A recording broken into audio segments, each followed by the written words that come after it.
Do I like marijuana? Do you like marijuana? Do we like marijuana too? Well, let's find out.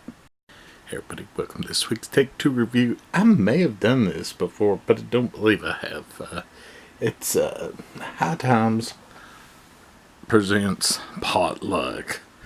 And I do not know the year. Maybe it looks like on the back it was 2002. And yeah, that sounds like back when I was still buying the High Times. Actually bought them for years. And years. And then, you know, the internet kind of made it obsolete. I mean, I think they still make the magazine, but it made it obsolete for me. But the movie, it's about what you would think a High Times movie is like. And I hadn't watched it in quite a while, so I wanted to refresh myself before I did a review for it for the holiday today. It's sort of one of those day in the life type movies. It's set over a few days stretch. These two guys go and pick up some weed from this guy out in the country, and they bring it back and sell it to this dealer who's also an artist. Well, these thieves are among the group of people that come, to buy weed off of them. And they're the last people in the set of scenes. And he doesn't have that much money with him. He's got the weed, but they take that and a little bit of money. And they shoot him. And, they're like, well, we need to get rid of this. We need to get out of town, but we need to make some money out of this. So they get the bright idea to sell the weed to the mob. And this begins what's more or less the rest of the movie. That weed goes and travels between the mob, between those guys, between this girl that the mobster runs into, who's in a band, and just the total opposite of him. She's the girl that's on the cover of the movie, but she's a musician, smokes weed and all this, and he's a mobster and kind of buttoned up, suit and tie type guy. But yeah, it's okay. I mean, it's much better than you would think a High Times movie would be, and maybe it's just the old stoner in me. But I still enjoyed it quite a bit. Just like everything else, there's a few things here and there that haven't aged well, but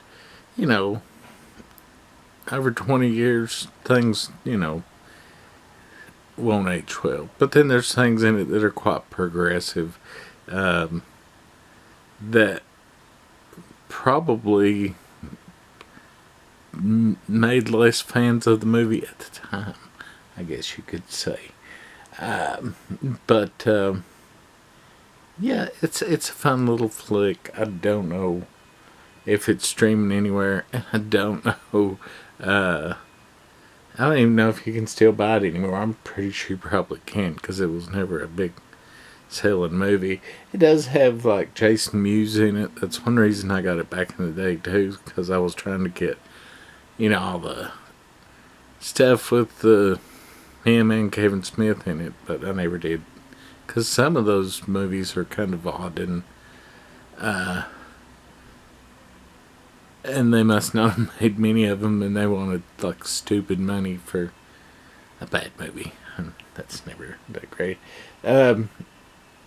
One other wild sort of casting in the movie is, cannot think of his name, but the guy that played the dad on the Wonder Years plays the big head mob boss, and I always thought that was a wild casting, and that he would even play in it.